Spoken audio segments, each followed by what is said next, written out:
धीरे धीरे ये टेक्निक पता लग गया उनको, ना फिर मुझसे पूछते थे ना बताते थे।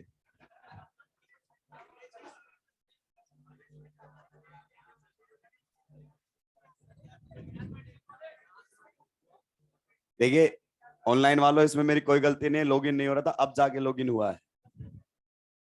गोल गोल घूमता रहता है, नेटवर्क बहुत ही गंदा है। ये टेक्निकल इश्यू है, मुझे आप शब्द ना कहें।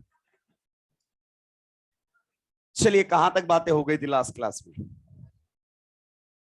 SN2 में बातें चल रही थी, न्यूक्लियोफिलिसिटी को लेकर बातें चल रही थी, और हमने डिस्कस किया था कि down the group nucleophilicity increase होती है इन पोलर प्रोटिक सॉल्वेंट। ये भी मैंने आपको शायद एक्सप्लेन कर दिया था, ड्यू टू सॉल्वेशन। और कुछ क्वेश्चंस आपको न्यूक्लियोफिलिसिटी पर मिले हैं, मैं आपको बता दूं उनमें से एक भी क्वेश्चन पेपर में नहीं होगा। जो क्वेश्चंस आपको मिले हैं उनमें से एक भी क्वेश्चन पेपर के अंदर नहीं होगा। कुछ लोग 1.5 चरण बनते हैं कि पहले पेपर क्वेश्चन आ गए भाई, इनमें से आएगा एक दो, एक भी नहीं होगा। आप टेस्ट पेपर के बाद सॉल्व कर सकते हैं, कोई इश्यू नहीं है। क्लियर? नेक्स्ट हमारे सामने ये बता दिया था ना, पोलर प्रोटिक वाला सॉल्वेशन का इफेक्ट, पूरा ज्यादा सॉल्वेशन लेस न्यूक्लियोफिलिसिटी,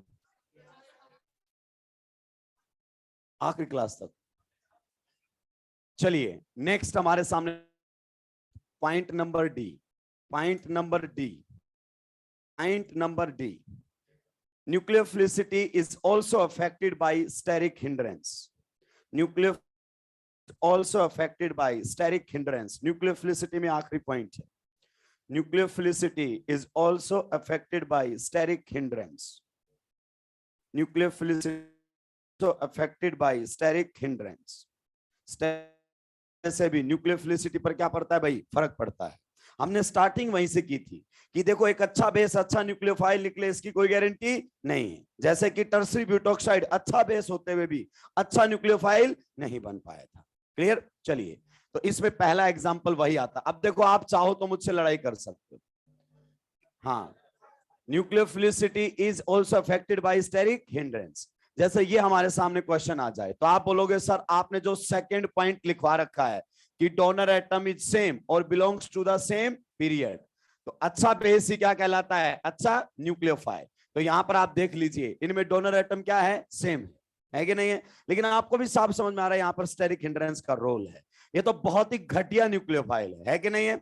इसका मतलब यहां से यहां जाने पर हिंड्रेंस बढ़ रहा है, और हिंड्रेंस बढ़ेगा तो न्यूक्लियोफिलिसिटी घटेगा। इसका मतलब अगर इनमें न्यूक्लियोफिलिसिटी का ऑर्डर देखा जाए तो ये आएगा। आपको क्लियर दिखाई देगा कि यहां पर स्टेरिक हिंड्रेंस का रोल है। किसका रोल है? स्टेरिक हिंड्रेंस का रोल है। जैसे अब तो अपन ने फ्लिपिंग पर बात कर ही ली है, तो अपन खुल के बात कर सकते हैं। मान लीजिए एक मॉलिक्यूल हमारे सामने ये है, मैंने आपको फ्लिपिंग में बताया था कि ये लोन पे टिकने वाला नहीं है, क्या करेगा? फ्लिप। अगर ये फ्लिप करेगा तो बेसिक स्ट्रेंथ को भी घटाएगा और न्यूक्लियोफिलिसिटी को भी घटाएगा। अगर हमसे दोनों में न्यूक्लियोफिलिसिटी का ऑर्डर पूछा जाए या बेसिक स्ट्रेंथ का ऑर्डर पूछा जाए तो इन दोनों में क्या आने वाला है? सेम। यहां पर आप देखिए, यहां पर ये लोन पेयर क्या करेगा? फ्लिपिंग करेगा कि नहीं करेगा? ये पीछे रिंग नहीं बनी हुई है, खुद से मत बनाना। यहां पर पीछे क्या बनी हुई है? रिंग। और आप जानते हैं जिस एटम पर लोन पेयर है अगर वो रिंग के अंदर आ जाता है तो फ्लिपिंग करना बंद कर देता है। ऑप्टिकली एक्टिव हो गए थे ऐसे वाले जब कायरल्टी सेंटर बने, जैसे ही आ गया था एटम तो ये फ्लिपिंग नहीं करेगा, और ये फ्लिपिंग करेगा। अमीन इन्वर्जन का भी नाम मैंने जिसको दिया था। इसका मतलब इन दोनों में से अगर न्यूक्लियोफिलिसिटी पूछे तो न्यूक्लियोफिलिसिटी उसकी ज्यादा है। देखिए जो क्वेश्चंस मैंने आपको दिए ना, बहुत शानदार क्वेश्चंस हैं। मान लीजिए हमसे पूछा जाए एक कौन है? पायरिडीन, और एक पायरिडीन की ही इसकी यहां पर नाइट्रोजन के बाजू में कौन सा ग्रुप लगा दिया जाए? मिथाइल। बोलेगा दोनों की न्यूक्लियोफिलिसिटी कंपेयर कीजिए। अब आपको साफ दिख रहा है, साफ दिख रहा है कि यहां पर और कोई रोल है ही नहीं, डोनर एटम क्या है? सेम। केवल और केवल फर्क है वो किसका है? हिंड्रेंस का है। क्लियर? तो यहां पर हिंड्रेंस लगने लगेगा और हिंड्रेंस से न्यूक्लियोफिलिसिटी कम होने लगेगा। इसका मतलब ये एक बेटर न्यूक्लियोफाइल है, ये एक बेटर न्यूक्लियोफाइल है।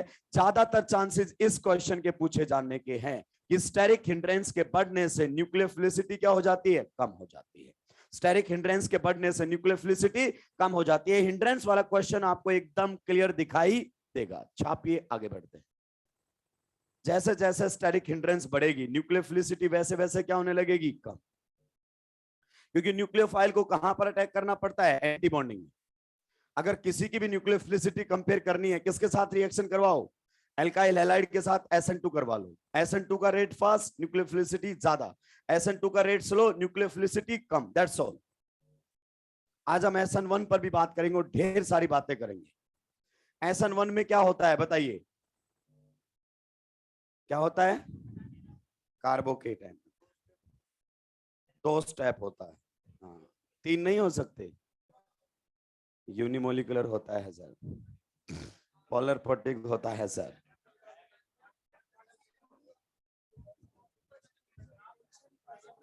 रिटेंशन इन्वर्जन दोनों होता है,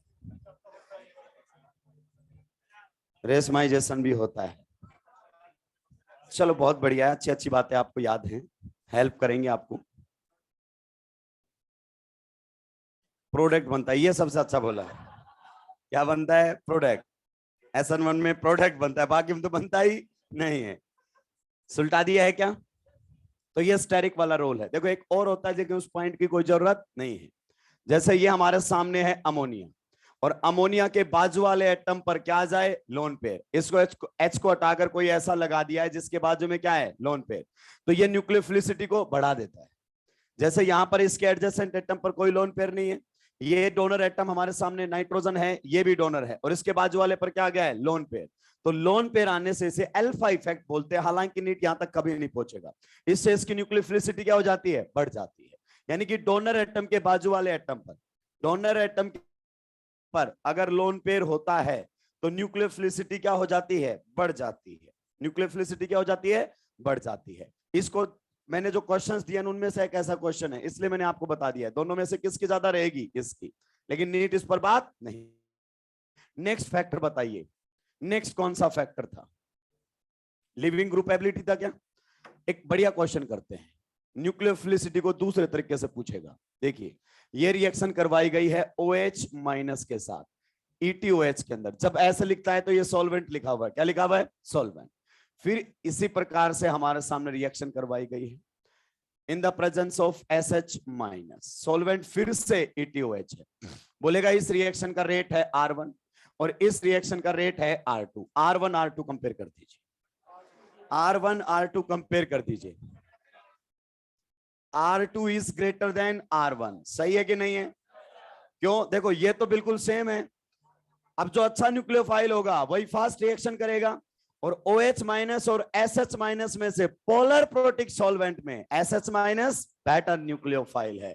it means R2 will be greater than R1। ये न्यूक्लियोफिलिसिटी को पूछने का दूसरा तरीका है। तुम्हें एहसास भी नहीं होने देगा कि न्यूक्लियोफिलिसिटी पर क्वेश्चन आ चुका है, लेकिन ऐसी बातें करता रहता है वो। चलिए नेक्स्ट हमारे सामने आएगा लिविंग ग्रुप एबिलिटी। नंबर कौन सा है? नंबर 4 हमारे सामने आने वाला है leaving group ability. Leaving group ability हमारे सामने रहेगा। देखिए लिविंग ग्रुप एबिलिटी के ऊपर रिएक्शन का रेट कब डिपेंड करता है, यह बेहद इंपॉर्टेंट है। ऐसा नहीं है कि हर रिएक्शन का रेट लिविंग ग्रुप एबिलिटी पर डिपेंड करेगा। अगर लिविंग ग्रुप जो आपका है वो RDS में डिपार्ट कर रहा होगा, रेट डिटरमाइनिंग स्टेप में बाहर निकल रहा होगा, यानी कि उसका इन्वॉल्वमेंट किसके अंदर है? किसके अंदर है? रेट लो एक्सप्रेशन के अंदर अगर वो आपको दिखाई दे रहा है, इसका मतलब उसके ऊपर रिएक्शन का रेट डिपेंड करेगा। एक SN2 रिएक्शन इमेजिन, हमने बताइए हेलोजन ग्रुप होता है कि नहीं होता है? ये हमारे सामने कोई RX रिएक्शन करवाई गई है न्यूक्लियोफाइल के साथ। अब मैं बोल रहा हूं ये SN2 रिएक्शन है। अब आप बताइए SN2 रिएक्शन होती कैसे? कब के तो बाद में बात करेंगे, होती कैसे है? सर ये करेगा इसके ऊपर अटैक और बॉन्ड टूटेगा, खटैक, जाहिर सी बात है।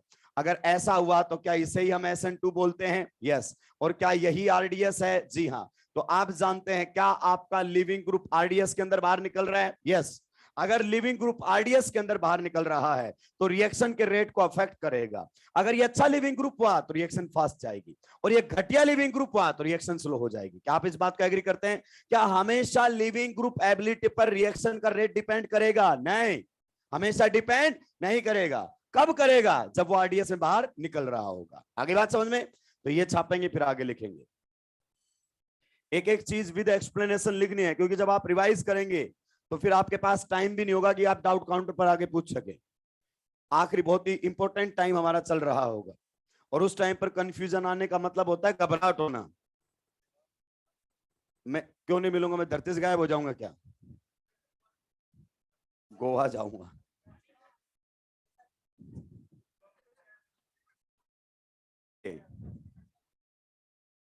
मैं फ्री होता ही गांव जाता हूँ, गोवा नहीं जाता हूँ।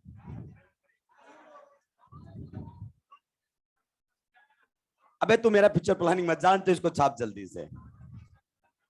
भटक जाते राक्षस।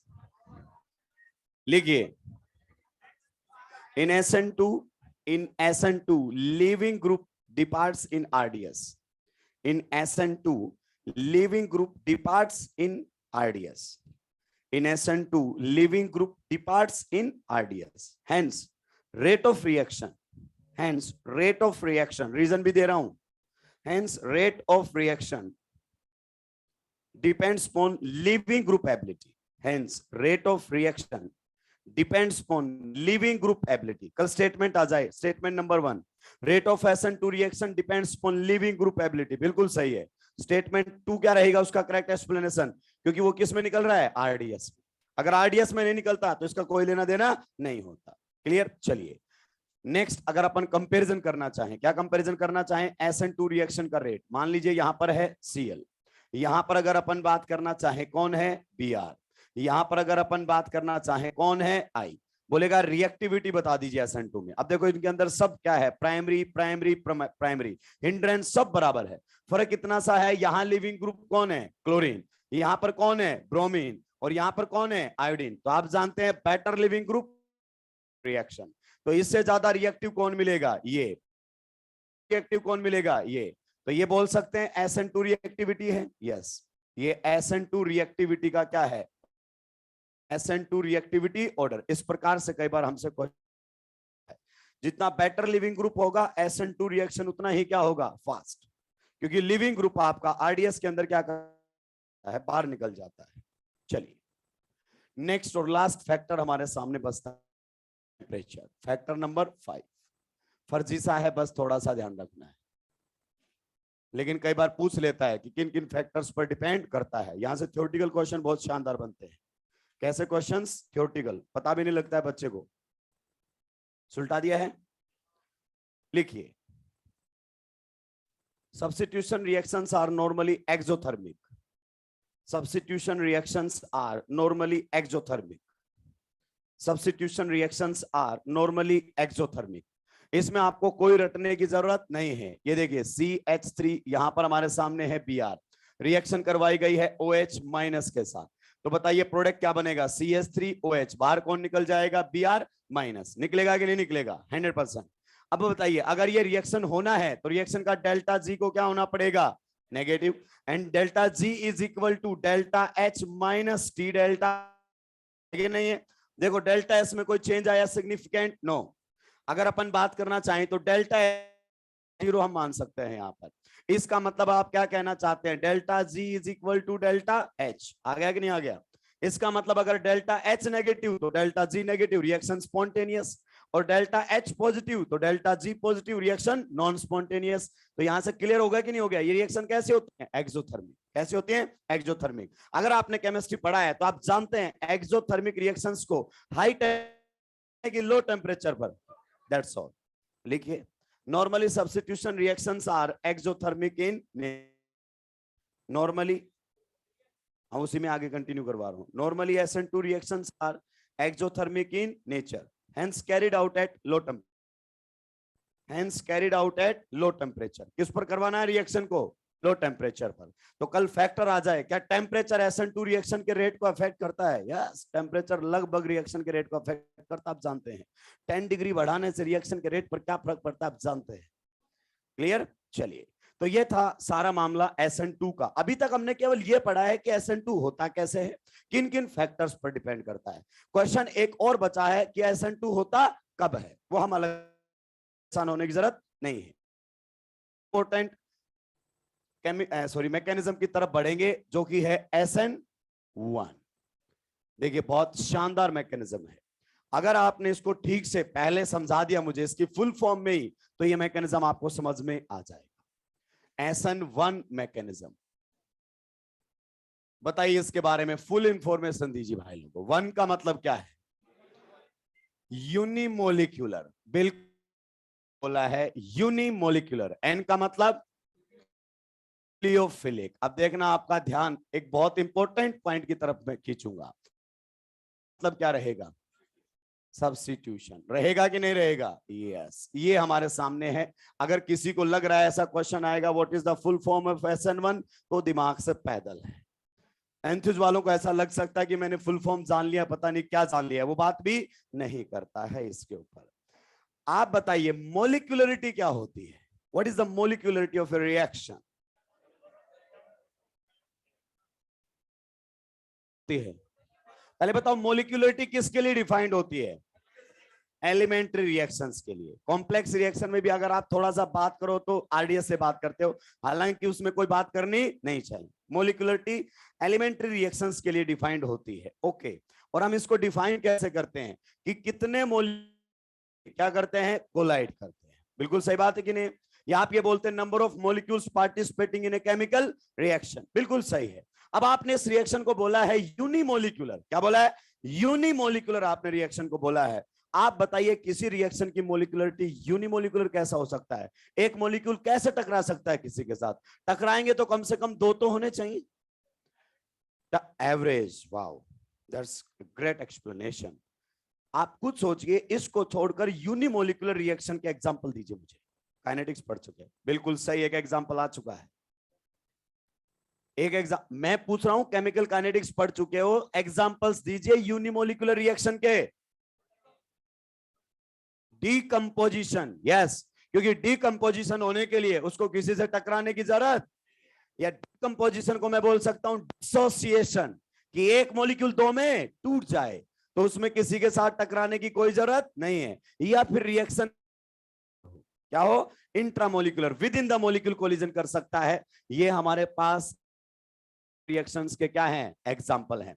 आप भी जानते हैं कि SN1 इंट्रामोलिकुलर रिएक्शन तो नहीं है, SN1 इंट्रामोलिकुलर रिएक्शन तो नहीं है, बट इसकी मोलिकुलरिटी 1 है। तो ये किस टाइप की, डिसोसिएशन टाइप की रिएक्शन है। किस टाइप की रिएक्शन है, डिसोसिएशन टाइप की रिएक्शन है। तुम दिमाग पर कभी जोर नहीं डालते।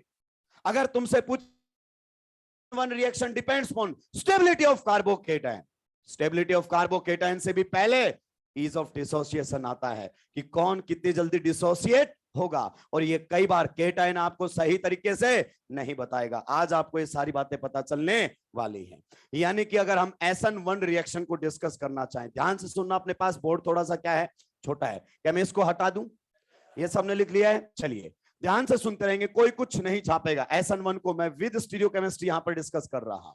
मान लीजिए हमारे सामने कुछ इस प्रकार से लिखा हुआ है, यहां पर ये लगा हुआ है फिनाइल ग्रुप, ध्यान से सुनते रहना, क्या लगा हुआ है, फिनाइल ग्रुप हमारे सामने लगा हुआ है, ये डबल बॉन्ड है। यहां पर मैंने मान लीजिए ब्रोमीन लगा दिया, क्या लगा दिया है, ब्रोमीन।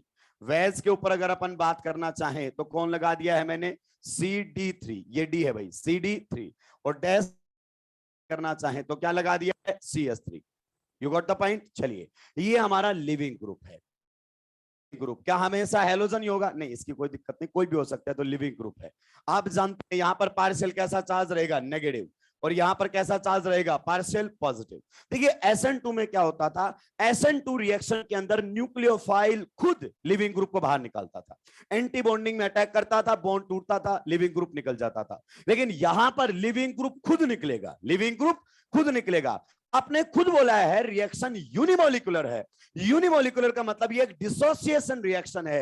ये गिवन जो आपका रिएक्टेंट है दो में डिसोसिएट हो जाएगा, क्या हो जाएगा, दो में डिसोसिएट हो जाएगा, टूट जाएगा। अगर ये टूटेगा तो आप एक बात अच्छे से जानते हैं कि अगर यहां से लिविंग ग्रुप निकला तो leaving group always eliminates with the bonded pair of electrons. कोई ऐसा एग्जांपल नहीं है जिसमें लिविंग ग्रुप बिना बॉन्ड के इलेक्ट्रॉन्स को लेकर निकला हो, पहले बॉन्ड इलेक्ट्रॉन समेटता है फिर निकलता है। तो यहां से लिविंग ग्रुप निकलेगा with the bonded pair of electrons. ध्यान से सुनते रहना, अगर ये यहां से निकल गया है तो इस बॉन्ड में एक ब्रोमीन का था, एक कार्बन का था, दोनों वो लेकर चला गया। कार्बन पर कैसा चार्ज आएगा, कैसा चार्ज आएगा कार्बन के ऊपर, आप बताइए। कार्बन के ऊपर हमारे सामने पॉजिटिव चार्ज आता हुआ दिखाई देगा कि नहीं देगा। इसका मतलब इस रिएक्शन का इंटरमीडिएट क्या बनेगा, इस रिएक्शन का इंटरमीडिएट क्या बनेगा, कार्बोकेटायन। देखिए आप जानिए इलेक्ट्रोलाइटिक बॉन्ड क्लीवेज यहां पर हुआ है, एक इलेक्ट्रॉन लेकर निकल गया है दोनों, एक एटम, तो यहां पर कार्बोकेटाइन की फॉर्मेशन तो होगी ही होगी। ये हमारे सामने बनकर आ गया कार्बोकेटाइन। इस कार्बन जा चुका है, कैसा चार्ज आ चुका है, पॉजिटिव। और यहां से कौन बाहर निकल रहा होगा, Br माइनस। ये देखिए Br माइनस ने बॉन्ड तोड़ा, निकला। जब भी डिसोसिएशन होता है, मैंने आपको पहले भी बताया था कि जैसे ही NaCl वाटर में जाता है तो ऐसा नहीं है Na+ एक्वस और Cl- एक्वस बन जाता है। हालांकि ये प्रोसेस फ्रैक्शन लेता है, लेकिन बीच में कांटेक्ट आयन पेयर या इंटीमेट आयन पेयर की फॉर्मेशन होती है। जैसे ही ये बॉन्ड टूटेगा तो यहां पर प्लस और माइनस के बीच में क्या रहेगा, अट्रैक्शन। ये अभी भी एक दूसरे के कांटेक्ट में रहेंगे, जिसे हम बोलते हैं कांटेक्ट आयन पेयर। क्या बोलते हैं, कांटेक्ट आयन पेयर का नाम देते हैं, या फिर हम इसे क्या बोल देते हैं, intimate ion pair. Contact ion pair बोल दीजिए, इंटीमेट आयन पेयर बोल दीजिए, एक ही बात है, कोई दिक्कत वाली बात नहीं है। कांटेक्ट आयन पेयर या बोल दीजिए। ये क्या बन चुका आपके सामने, कार्बोकेटाइन। जरा बताइए कार्बोकेटाइन का पहला काम क्या है, कार्बोकेटाइन का पहला काम क्या है, रीअरेंजमेंट। पूछिए रीअरेंज होना चाहेगा क्या, इससे बेहतरीन स्टेबल बन सकता है, नहीं। दूसरा काम, कंबाइन विद न्यूक्लियोफाइल। मान लीजिए हमने वाटर यहां पर न्यूक्लियोफाइल लिया है, वाटर को सॉल्वेंट के तौर पर इस्तेमाल में लिया गया है। किसके तौर पर इस्तेमाल में लिया गया है, सॉल्वेंट के तौर पर इस्तेमाल में लिया गया। आप ध्यान से सुनना, कड़ियां धीरे धीरे कनेक्ट होने लगेंगी, धीरे धीरे यहां लगेगी। देखिए ये स्टेप रिवर्सिबल होगा, डेफिनेटली रिवर्सिबल होगा। क्यों, अगर इसने वापस बॉन्ड बना लिया तो रिएक्शन वापस आ जाएगी। क्लियर। अब वाटर अटैक करेगा यहां से। देखिए कार्बोकेटाइन की खास बात क्या होती है कि कार्बोकेटाइन में जो कार्बन होता है ना, उसके पास होता है p ऑर्बिटल। कैसा ऑर्बिटल होता है, p। और अगर आपने कभी ढंग से पढ़ा है इनऑर्गेनिक केमिस्ट्री को, तो p ऑर्बिटल में 2 लोब होती है। कितनी लोब होती है, 2। क्या बनाना है, सिग्मा। तो कोई आकर यहां से ओवरलैप करके सिग्मा बॉन्ड बना सकता है क्या, यस। या फिर कोई यहां से नहीं आना चाहता तो यहां से भी आकर ओवरलैप करके सिग्मा बॉन्ड बना सकता है क्या। ये साइड से सिग्मा बॉन्ड बनने की पॉसिबिलिटी कितनी है, 50-50। तो 2 लोब होती हैं, दोनों लोब में से किसी भी साइड से न्यूक्लियोफाइल बॉन्ड फॉर्मेशन कर सकता है। किसी भी साइड से न्यूक्लियोफाइल क्या कर सकता है, बॉन्ड फॉर्मेशन। तो कर सकता है, इस लोब से भी बॉन्ड फॉर्मेशन कर सकता है। मान लीजिए न्यूक्लियोफाइल ने इसको इलेक्ट्रॉन्स दिए, क्यों, क्योंकि ये हमारे सामने है कार्बोकेटाइन, इट्स एन इलेक्ट्रोफाइल। पहला काम होता है इसका रीअरेंजमेंट, ये रीअरेंज नहीं करना चाहता। दूसरा काम, कंबाइन विद न्यूक्लियोफाइल, और न्यूक्लियोफाइल कौन है, वाटर, तो इसको इलेक्ट्रॉन्स देगा, यस। देखिए जहां से आपका लिविंग ग्रुप हट रहा है, वहीं से न्यूक्लियोफाइल अटैक करने की कोशिश कर रहा है। ऐसा मैंने आपको SN1 में भी बताया था कि न्यूक्लियोफाइल अगर लिविंग ग्रुप की साइड से अटैक करता है, न्यूक्लियोफाइल अगर लिविंग ग्रुप की साइड से अटैक करता है, तो उसे कौन सा अटैक बोलते हैं, उसे हम बोलते हैं फ्रंट साइड अटैक। क्या बोलते हैं, फ्रंट साइड अटैक। ध्यान से सुनते जाना, सारी बातें आपको धीरे धीरे क्लियर होने लगेंगी। This is known as front side attack. अगर यही न्यूक्लियोफाइल यहां से अटैक करता तो लिविंग ग्रुप उधर से हट रहा है, बैक साइड अटैक। बताइए SN2 के अंदर कौन सा अटैक हुआ था, बैक साइड अटैक। और क्या हुआ था, रिटेंशन या inversion, back side attack leads inversion and front side attack leads retention. Inversion और रिटेंशन को एनसीईआरटी से बेहतरीन तरीके से किसी भी बुक ने नहीं सिखाया है। बहुत कातिलाना लेवल पर रिटेंशन और इन्वर्जन लिखा है उसने। जब आप एनसीईआरटी पढ़ेंगे तो उसकी लैंग्वेज देखना कितनी खतरनाक है। एक बार भी नहीं सोचा क्या 12th लेवल का बच्चा इस लैंग्वेज को समझ पाएगा या नहीं समझ पाएगा। बिल्कुल भी रहम नहीं करता है वो जब लिखता है तब। क्लियर। तो ये बैक साइड अटैक है, वो कौन सा है, फ्रंट साइड अटैक। अभी अभी आपको कॉमन सेंस लगाना है, हालांकि बहुत मुश्किल है कि कब पता चलेगा कि कॉमन सेंस लगाना है। फ्रंट साइड अटैक ज्यादा फिजिबल रहेगा या बैक साइड। देखिए अभी भी ये दोनों आयन एक दूसरे के कांटेक्ट में हैं, हालांकि इन दोनों के बीच में कोई बॉन्ड नहीं है, लेकिन ये कांटेक्ट में हैं। इसका बहुत सिंपल सा एग्जांपल लेता हूं, और ये इंडिया में एग्जांपल 100% वैलिड है। देखिए आप बस में जब भी ट्रैवल करते हैं, बस के अंदर विंडो के ऊपर लिखा रहता है इन आउट, लिखा रहता है। 2 विंडो होती है, एक पर लिखा होता है इन आउट। हमें कद्दू फर्क नहीं पड़ता, हमारे सामने जो विंडो आएगी वहीं से बात करेंगे। अगर उसमें आउट वाले भी विंडो आ गए, अगर कोई बाहर से पढ़ा लिखा इंसान आ जाए तो बेचारा इन वाले के सामने जाके खड़ा होगा, पता चल रहा है वहां से तो आउट हुए, और जब तक आउट हुए बस चल पड़ी।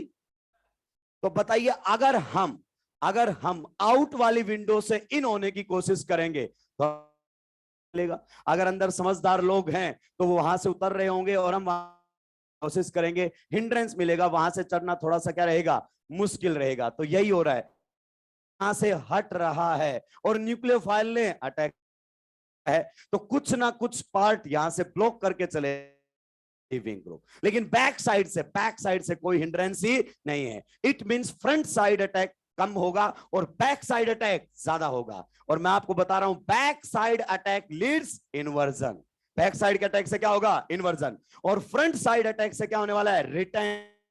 बताऊंगा रिटेंशन का मतलब क्या होता है, आप यही बता सकते हो SN1 में इन्वर्जन ज्यादा होगा, इन्वर्जन ज्यादा होगा। और उस इन्वर्जन ज्यादा होने का कारण क्या है, नहीं नहीं नहीं नहीं, उसका कारण बैक साइड अटैक नहीं है, कॉन्टेक्ट आयन पेयर फॉर्मेशन। अगर ये माइनस यहां होता ही नहीं, हटा दिया, अब बताओ बराबर अटैक होता कि नहीं होता। तो आपसे पूछता है in action, normally inversion is greater than retention, why? एक सिंगल शब्द में आंसर देना है, contact ion pair formation. Contact ion pair formation होता है जिसकी वजह से फ्रंट साइड अटैक कम हो पाता है और बैक साइड अटैक क्या होता है, ज्यादा। चलिए वापस आगे बढ़ते हैं। इस ऑक्सीजन के पास क्या है, न्यूक्लियोफाइल के पास लोन पेयर है, दो दो लोन पेयर लेकर बैठा है, कंप्लीट ऑक्टेट के साथ न्यूक्लियोफाइल का काम कर सकता है। ये न्यूट्रल न्यूक्लियोफाइल है, जब भी न्यूट्रल न्यूक्लियोफाइल अपने पेयर ऑफ इलेक्ट्रॉन्स को शेयर करता है तो उस पर कैसा चार्ज आ जाता है, पॉजिटिव, क्योंकि उसकी कोवैलेंसी बढ़ेगी, नंबर ऑफ बॉन्ड्स क्या हो जाएंगे, ज्यादा। अगर इसने इसको इलेक्ट्रॉन्स दिए तो देखो यहां से ये बॉन्ड बनेगा,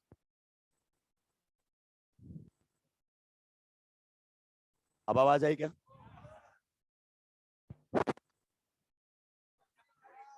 अब कौन राक्षस,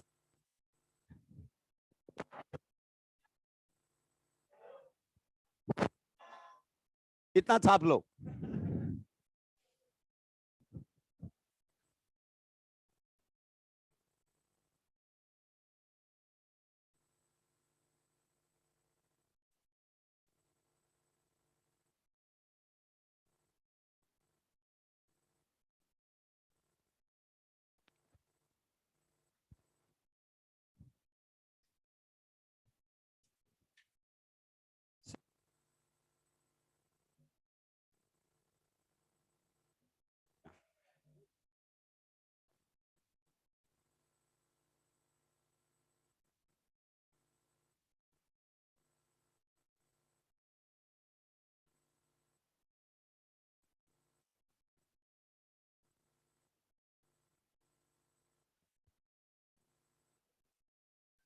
थोड़ी चले गए,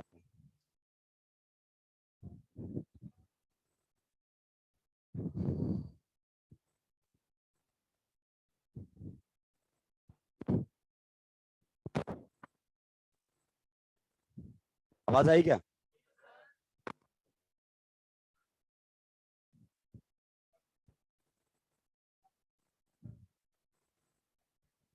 सर जी नहीं आई, इसको ठीक करवाओ यार जल्दी।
पांच मिनट तो वो लॉगिन होता है, टूटता ही रहता है, बफरिंग करता ही रहता है, ऊपर से ही आ गया।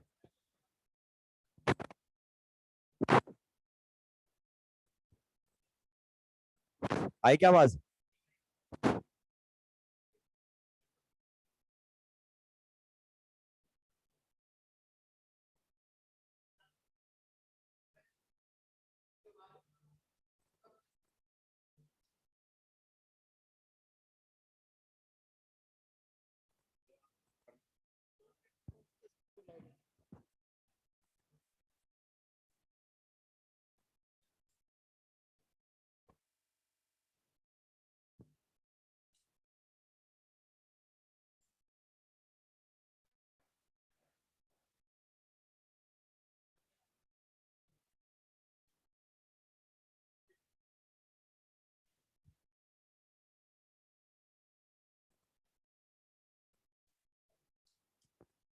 हेलो।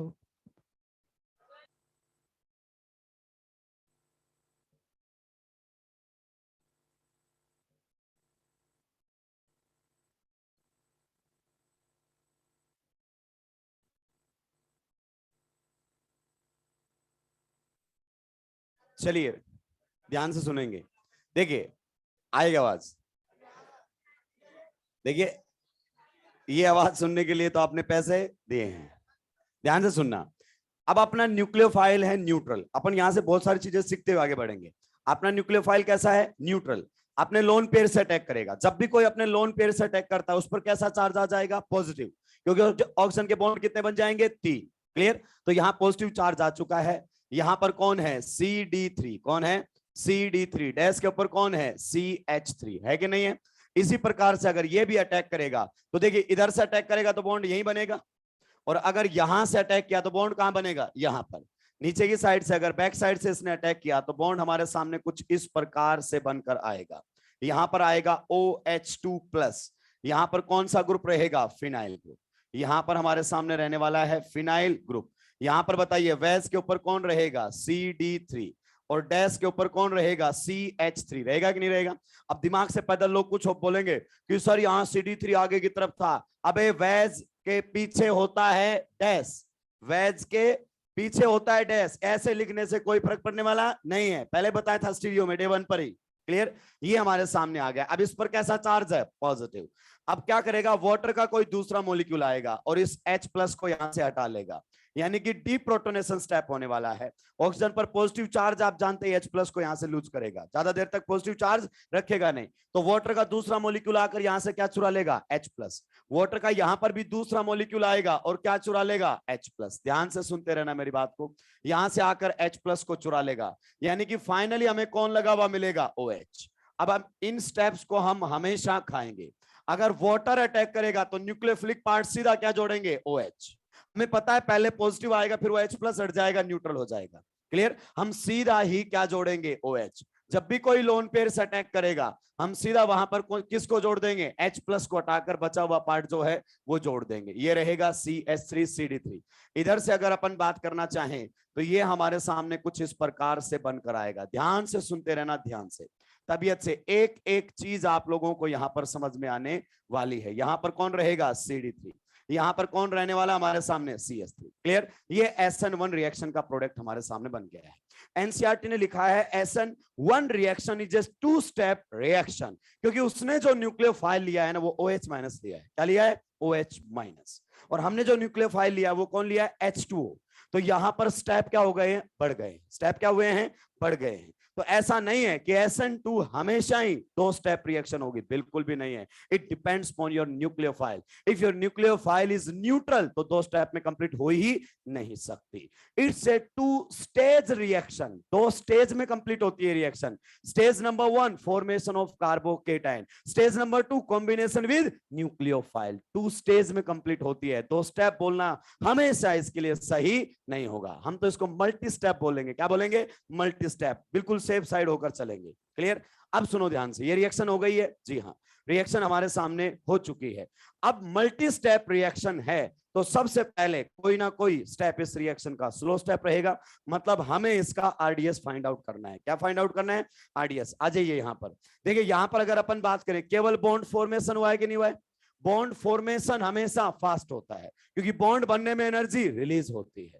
तो ये बॉन्ड फॉर्मेशन वाले स्टेप है। इसने इसके साथ बॉन्ड बना लिया, इसने इसके साथ बॉन्ड बना लिया। मतलब बॉन्ड फॉर्मेशन वाले स्टेप कैसे होते हैं? फास्ट। ये रिएक्शन का स्लो स्टेप नहीं हो सकता। ये एक डीप्रोटोनेशन स्टेप है और नॉर्मली डीप्रोटोनेशन कैसा होता है? Fast. It's acid based type reaction deprotonation.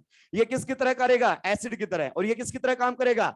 Base की तरह। H+ चुरा ले जाएगा इसका। इसका मतलब ये डीप्रोटोनेशन वाला भी हमारे सामने कैसा स्टेप है? फास्ट। इसका मतलब हमारे सामने ये वाला जो स्टेप बच चुका है, ये स्टेप कैसा स्टेप है? स्लो स्टेप है। कैसा स्टेप है? Slow step. और बेटा इसी को ही क्या बोलते हैं? RDS, rate determining step. आपको पता चल चुका है RDS के अंदर किसकी फॉर्मेशन होती है? Carbocation. So in this reaction carbocation is formed as an intermediate. अभी मेरी बातें खत्म नहीं हुई हैं। SN1 पर भयंकर बातें करने वाले हैं अपन। क्लियर? ये बात ठीक हो गई है। सर आपसे कुछ सिंपल क्वेश्चंस हम पूछना चाहते हैं। बिल्कुल पूछिए। ये बॉन्ड आपने तोड़ दिया है। ये बॉन्ड अपने आप टूट गया होगा क्या? नहीं। अगर ऐसे टूटता तो फिर भी कोई भी मॉलिक्यूल रखा रखा रूम टेम्परेचर पर टूट जाता, फिर तो एक्टिवेशन एनर्जी की जरूरत ही नहीं पड़ती, फिर तो अपने आप टूट जाता। ये बॉन्ड अपने आप नहीं टूटा है। मैंने आपको पहले भी बोला है कि सिग्मा बॉन्ड को या पाई बॉन्ड को तोड़ने के लिए जो एनर्जी चाहिए वो रूम टेम्परेचर पर अवेलेबल नहीं है, वो रूम टेम्परेचर पर अवेलेबल नहीं है। हाँ, ये बात जरूरी है कि उस एनर्जी को किसी फॉर्म में रिकवर किया जा सकता है। आप सिग्मा बॉन्ड पर रोटेशन के लिए जो एनर्जी चाहिए वो अवेलेबल है, लेकिन उसको तोड़ने के लिए जो एनर्जी चाहिए वो रूम टेम्परेचर पर अवेलेबल नहीं है। तो सर ये बॉन्ड टूटा कैसे? मैं आपसे बहुत सिंपल क्वेश्चन पूछना चाहता हूं। बताइए, ये हमारे सामने NaCl है कि नहीं है? ये लैटिस के अंदर पैक है। जैसे ये वाटर के अंदर जाता है, किसके अंदर जाता है? लैटिस ब्रेक हो जाता है। क्या आपने एनर्जी दी है? क्या आपने एनर्जी दी है? किसने तोड़ा इसके लैटिस को? किसने तोड़ा इसके लैटिस को? सॉल्वेंट ने। किसने तोड़ा? Lattice energy is recovered from hydration energy. Lattice energy is recovered from hydration energy and exactly वही काम यहां पर होने वाला है। यहां पर सॉल्वेंट का बहुत ही ज्यादा इंपॉर्टेंट रोल आने वाला है। देखिए, जो CX बॉन्ड को तोड़ने के लिए एनर्जी चाहिए, एनसीईआरटी कमाल लेवल पर लिखते हैं भाई कि CX बॉन्ड को तोड़ने के लिए जो एनर्जी चाहिए, that amount of energy is recovered by solvation. That amount of energy is recovered by solvation. ये कौन है? एनायन, और ये क्या है? केटायन। पोलर प्रोटिक सॉल्वेंट दोनों को सॉल्वेट करने के लिए क्या रहता है? इलिजिबल रहता है। रहता है कि नहीं रहता है? एनायन का भी सॉल्वेशन करेगा, एनर्जी निकालेगा। केटायन का भी सॉल्वेशन करेगा, एनर्जी निकालेगा। इस बॉन्ड को तोड़ने के लिए जो एनर्जी चाहिए वो कहां से रिकवर की जाएगी? सॉल्वेशन से रिकवर की जाएगी। अब आप सोचिए, क्या इसके लिए पोलर प्रोटिक सॉल्वेंट बेटर रहेगा कि पोलर एप्रोटिक? पोलर एप्रोटिक इसका कुछ नहीं कर पाएगा, सॉल्वेशन कम होगा वहां पर। और यहां पर पोलर प्रोटिक में सॉल्वेशन क्या होगा? दोनों का ज्यादा। इसका मतलब पोलर प्रोटिक सॉल्वेंट हमारे सामने ज्यादा इंपॉर्टेंट रहता है। किसके लिए? SN1 रिएक्शन के लिए। यानी कि यहां पर सॉल्वेंट का बेहद इंपॉर्टेंट रोल है। अगर सॉल्वेंट नहीं होता तो CX बॉन्ड ही नहीं टूटता। उस बॉन्ड को तोड़ने के लिए जो एनर्जी चाहिए वो रिकवर कहां से की गई है? सॉल्वेशन से। जो आयंस आपके बने, केटायन और एनायन, वहीं से रिकवर किया गया उस एनर्जी को। हालांकि सॉल्वेंट यहीं पर इनको सॉल्वेट करना शुरू कर देता है। देखिए, इस पर कैसा चार्ज है? Partial negative. आप बताइए इसको किस तरफ से गिरेगा? H की तरफ से। गिरेगा कि नहीं गिरेगा? यहां पर पार्शियल पॉजिटिव, यहां पर पार्शियल नेगेटिव। ये देखिए, प्लस माइनस में क्या होगा? अट्रैक्शन। यहीं से सॉल्वेशन शुरू कर देता है इसका। यहां पर कैसा है? Partial positive. इसको किस साइड से घेरना शुरू करेगा? ऑक्सीजन की साइड से। आप जानते हैं पोलर प्रोटिक सॉल्वेंट की खास बात होती है, केटायन और एनायन दोनों का सॉल्वेशन कर सकता है। तो ये सॉल्वेशन कर करके इस एनर्जी को क्या करवाता है? यहां पर कंपनसेट करवाता है। जो बॉन्ड डिसोसिएशन एनर्जी है वो कहां से रिकवर की जाती है? सॉल्वेशन से। पहली बात। दूसरी बात, अगर अपन बात करना चाहें इस रिएक्शन के, आप काइनेटिक्स को लेकर क्या कहना चाहते हैं? क्या कहना चाहते हैं इसके काइनेटिक्स को लेकर? फर्स्ट ऑर्डर, जो कि एनसीईआरटी ने भी लिखा है। अगर मैं सॉल्वेंट को गायब कर दूं, अगर मैं सॉल्वेंट को गायब कर दूं तो क्या ये रिएक्शन हो जाएगी? क्या ये रिएक्शन हो जाएगी? तो क्या सॉल्वेंट यहां पर फालतू में है? क्या यहां पर सॉल्वेंट का इन्वॉल्वमेंट नहीं है इसको सॉल्वेशन में? है, but solvent is present in excess, इसलिए उसको लिया नहीं गया है। तो सही तरीके में SN1 को सूडो फर्स्ट ऑर्डर बोलना चाहिए। क्या बोलना चाहिए? Pseudo first order. क्यों? क्योंकि यहां पर सॉल्वेंट को इग्नोर किया गया है। हालांकि सॉल्वेंट के बिना ये SN1 आप करवा नहीं सकते, क्योंकि बॉन्ड टूटने वाला ही नहीं है। ये क्लियर हो चुका है? चलिए, अब आते हैं इसके कुछ इंपॉर्टेंट फैक्टर्स पर, जिसे आप रिटेंशन और इन्वर्जन का नाम देते हैं। देखिए, रिटेंशन का मतलब क्या होता है? रिटेंशन का मतलब होता है कि जो एटम्स और ग्रुप स्पेस के अंदर है ना, उनका अरेंजमेंट चेंज नहीं होना चाहिए। मान लीजिए आप ऐसे बैठे हुए हैं, मैं गया और मेरी जगह दूसरे सर आ गए क्लास लेने के लिए, तो वो रिटेंशन ऑफ कॉन्फ़िगरेशन होगा। क्या होगा? रिटेंशन। मेरी जगह किसने ले ली? आने वाले सर ने जगह ले ली, और आप जैसे हैं एग्जैक्टली वैसे बैठे। लेकिन मैं जैसे ही बाहर गया और तुम इधर उधर हो गए, इसका मतलब अब कॉन्फ़िगरेशन बदल चुका है। यानी कि आपने अपनी जगह स्पेस के अंदर क्या कर ली है? चेंज कर लिए। इसे ही हम इन्वर्जन का नाम देते हैं। सबसे पहले अपने रिएक्टेंट को देखिए। देखिए, ये हमारा लिविंग ग्रुप है। यस, लिविंग ग्रुप से क्लॉकवाइज चलिए। सबसे पहले कौन सा ग्रुप आएगा? फिनाइल। फिर कौन आएगा? CD3। फिर कौन आएगा? CH3। इधर आओ। लिविंग ग्रुप की जगह किसने ली है? न्यूक्लियोफाइल ने। देखना, अरेंजमेंट बिल्कुल चेंज नहीं हुआ है। बताइए, क्लॉकवाइज चलने पर न्यूक्लियोफाइल से पहले कौन आया? फिनाइल। फिर कौन आया CD3, फिर कौन आया CS3। इट मींस इस कायरलिडीज सेंटर के ऊपर, इस कायरलिडीज सेंटर के ऊपर जो एटम्स और ग्रुप्स का रिलेटिव अरेंजमेंट है वो चेंज नहीं हुआ, जो पहले था वैसा ही है। आप देखो इसके एंटी क्लॉकवाइज पहले कौन आएगा CS3, यहां पर भी देखो इसके एंटी क्लॉकवाइज पहले कौन आएगा CS3। मामला एग्जैक्टली क्या चल रहा है, सेम। इधर आते हैं, देखिए क्लॉकवाइज चलने पर कौन आया है, फिनाइल। इसकी जगह किसने ली है, न्यूक्लियोफाइल ने। देखिए एंटी क्लॉकवाइज चलने पर फिनाइल आ रहा है, न्यूक्लियोफाइल के एंटी क्लॉकवाइज चलने पर क्या आ रहा है, फिनाइल। इसका मतलब कॉन्फ़िगरेशन चेंज हो गया है। इसीलिए मैंने बोला था front side attack leads retention of configuration. ये जो रिटेंशन ऑफ कॉन्फ़िगरेशन के साथ प्रोडक्ट बना है कि ये ग्रुप और ये ग्रुप स्पेस के अंदर इन्होंने अपनी पोजीशन चेंज नहीं की है। बस इतना सा हुआ है कि लिविंग ग्रुप की जगह कौन आ गया है, nucleophile, that's all. Leaving group की जगह कौन आ गया है, न्यूक्लियोफाइल। इसे बोलते हैं रिटेंशन ऑफ कॉन्फ़िगरेशन। लेकिन यहां पर अरेंजमेंट चेंज हो चुका है, कायरलिडीज सेंटर के ऊपर अरेंजमेंट क्या हो चुका है, चेंज। इसे क्या बोलते हैं, inversion of configuration. Back side attack always leads inversion of configuration and front side attack leads retention of configuration. आप बताइए फ्रंट साइड अटैक ज्यादा होगा कि बैक साइड, तो इन्वर्जन क्या होगा, ज्यादा। किससे, रिटेंशन से। ध्यान से सुनते हैं। क्या सर आप इसको जैसे SN2 में आपने RS से समझाया था यहां भी समझा सकते हैं, यस। लेकिन हम बोलेंगे नहीं रिटेंशन का मतलब R से R बनना होता है या इन्वर्जन का R से S बनना होता है, लेकिन हम चेक हमेशा ऐसे ही करेंगे। तो SN1 के अंदर दोनों होते हैं, रिटेंशन भी और इन्वर्जन भी, और इनका RS से कोई लेना देना नहीं है। देखिए इस कायरलिटी सेंटर पर कॉन्फ़िगरेशन निकलवाओ, बताइए इसको सबसे ज्यादा प्रायोरिटी मिलेगी, यस। उसके बाद इसको मिलेगी, यस। उसके बाद इसको मिलेगी, यस। और उसके बाद इसको मिलेगी, यस। फोर्थ प्रायोरिटी कहां पर है, डैश पर। क्लॉकवाइज घूम गया हूं, कॉन्फ़िगरेशन क्या है, आर। अगर आर से आर आ जाता है मतलब अरेंजमेंट बदला नहीं है, चेक करते हैं। यहां पर इसको प्रायोरिटी क्या मिलेगी, 1। इसको प्रायोरिटी क्या मिलेगी, 2। इसको प्रायोरिटी क्या मिलेगी, 3। और इसको प्रायोरिटी क्या मिलेगी, 4। बताइए क्या आया है, आर। आर से आर का बनना रिटेंशन ऑफ कॉन्फ़िगरेशन, आर से आर का बनना रिटेंशन ऑफ कॉन्फ़िगरेशन। नीचे वाले पर जरा चेक करना भाई लोगों, इसको प्रायोरिटी क्या मिलेगी, 1। इसको प्रायोरिटी मिलेगी 2। इसको प्रायोरिटी मिलेगी 3 और इसको प्रायोरिटी मिलेगी 4। 1 से 2, 2 से 3। एंटी क्लॉकवाइज कॉन्फ़िगरेशन क्या आया है, एस। आर से एस का बनना इन्वर्जन। मैंने पहले बोला था back side attack leads inversion of configuration. और SN2 में भी कौन सा अटैक हुआ था, बैक साइड अटैक हुआ था। आप ध्यान से देखो, आपके बने हुए प्रोडक्ट्स एक दूसरे की मिरर इमेज है, गौर से देखिए। आपके बने हुए प्रोडक्ट्स एक दूसरे की क्या है, मिरर इमेज। अगर कंपाउंड में सिंगल कायरलिटी सेंटर होता है तो मॉलिक्यूल कैसा होता है, कायरल। और कायरल मॉलिक्यूल की मिरर इमेज उसका एनेंशियोमर होता है। कायरल मॉलिक्यूल की मिरर इमेज उसका एनेंशियोमर होता है। आप इन दोनों को गौर से देखो, इनका molecular formula same, connectivity same, they are different in configuration only. यानी कि यहां पर बने हुए प्रोडक्ट्स एक दूसरे के क्या है, एनेंशियोमर्स है। यहां पर बने हुए प्रोडक्ट्स एक दूसरे के क्या है, एनेंशियोमर्स हैं। क्या आप इस बात से एग्री करते हैं, यस। क्या SN1 रिएक्शन के अंदर रेशमाइजेशन हो सकता है, यस। क्या SN1 में रेशमाइजेशन ही होगा, नो। ये किसने बोला है, रेशमाइजेशन कब होगा SN1 के अंदर, रेसिमिक मिक्सचर का बनना क्या होता है, रेशमाइजेशन। रेसिमिक मिक्सचर का बनना क्या होता है,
गर्म हो गया है।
चलिए आगे की आवाज।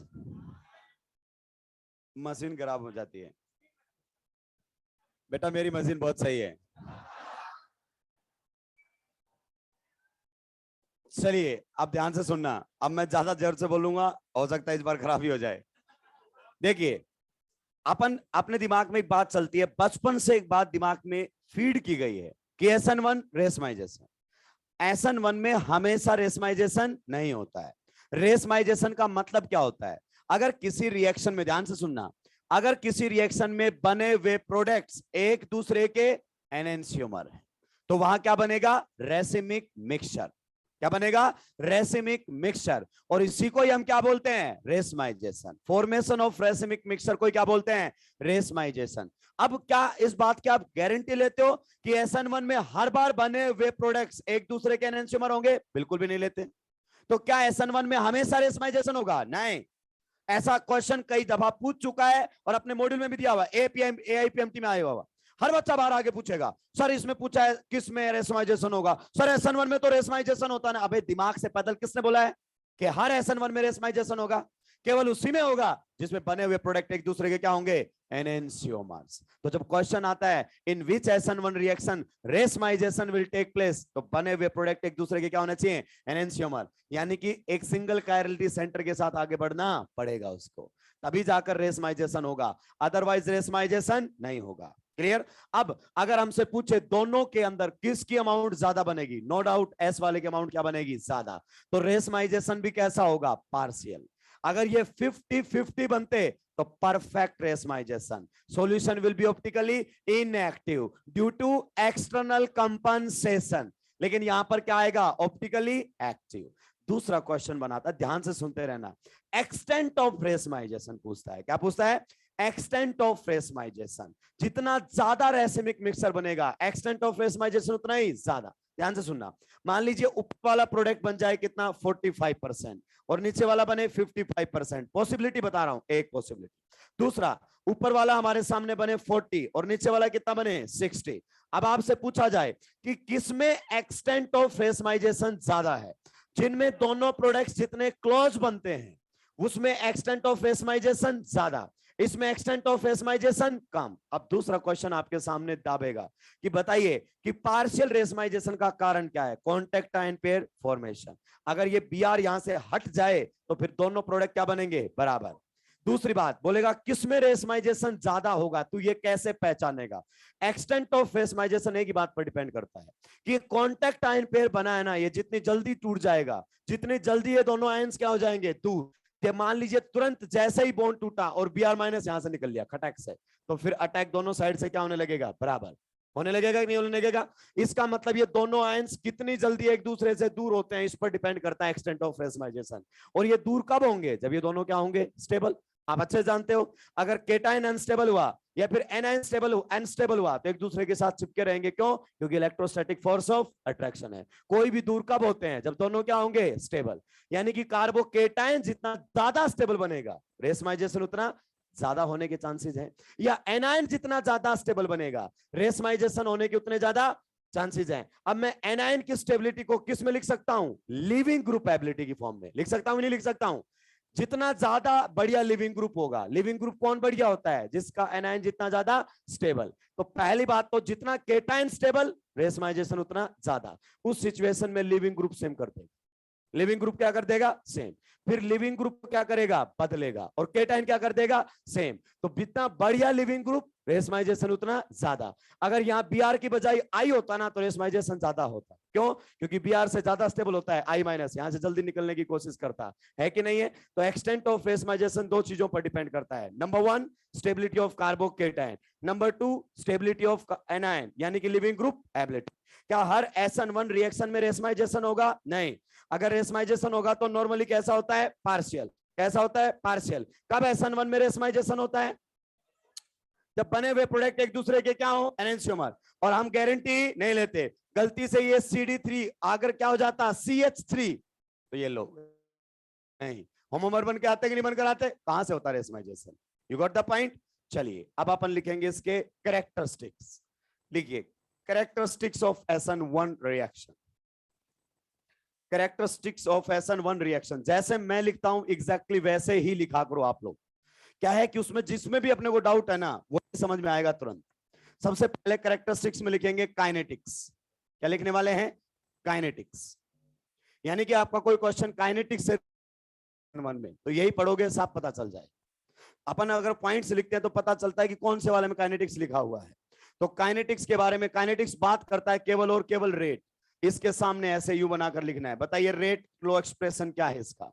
रेट लो एक्सप्रेशन रहता है के is the rate constant concentration of Rx raise to power 1। यानी कि ये एक यूनिमोलिकुलर रिएक्शन है। कैसी है, यूनिमोलिकुलर रिएक्शन है। रेट लो ऐसे लिखेंगे, सारी बातें लिखते हुए चलेंगे। रेट लो एक्सप्रेशन, SN1 का रेट लो एक्सप्रेशन हमारे सामने कुछ ऐसा आएगा। सॉल्वेंट यहां से गायब कर दिया गया है क्योंकि उसकी कंसंट्रेशन में कोई खास चेंज आने वाला नहीं है। Next follows first order kinetics oblique pseudo first order, follows first order kinetics oblique pseudo first order, follows first order kinetics oblique pseudo first order। बात सही है कि गलत है, सही है। follows first order kinetics oblique pseudo first order।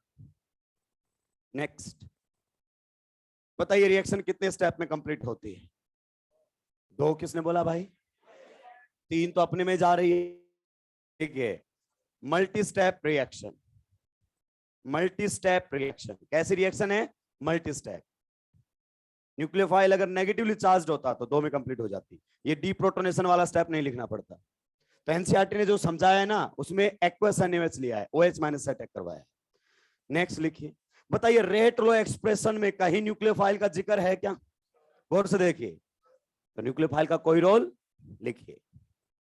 Rate of reaction is independent of rate of reaction is independent of rate of reaction is independent of concentration of nucleophile. Rate of reaction is independent of concentration of nucleophile and its nucleophilicity। भाई theoretical questions में उधेड़ेगा देखना एक दिन ये। Rate of SN1 reaction is independent of concentration of nucleophile and its nucleophilicity। Bracket में लिखोगे because nucleophile is not involved in rate low expression, because nucleophile is not involved in rate low expression। यानी कि nucleophile का RDS में कोई involvement ही नहीं है। अगर वो RDS में होता तो रेट लो एक्सप्रेशन में आ जाता। आपने काइनेटिक्स अगर ठीक से पढ़ी है तो ये बातें समझ पा रहे होंगे आप। कल statement number 1 they, rate of SN1 reaction is independent of concentration of nucleophile. बिल्कुल सही।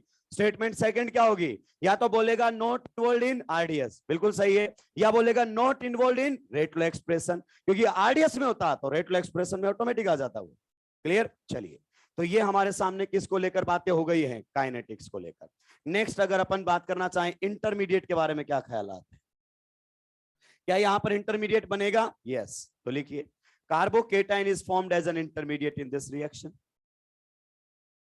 carbocation is formed as an intermediate in this reaction। अब ये नहीं लिखवाऊंगा कि वो रीअरेंज कर सकता है, ये केटायन की बातें पहले कर ली हमने।